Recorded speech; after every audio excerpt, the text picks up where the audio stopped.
আচ্ছা আমাকে বলো তো এই দুটোর মধ্যে পার্থক্য কি? Everyday with space and without space.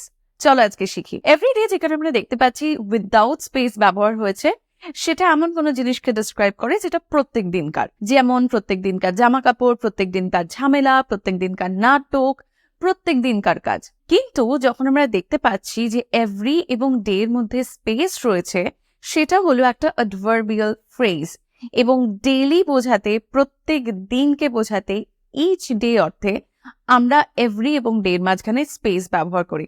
চলো কটা এক্সাম্পল দেখাই। Separate your everyday clothing. I know his everyday drama. These glasses are for everyday use. Now everyday with space. You ask the same question every day. I study English every day.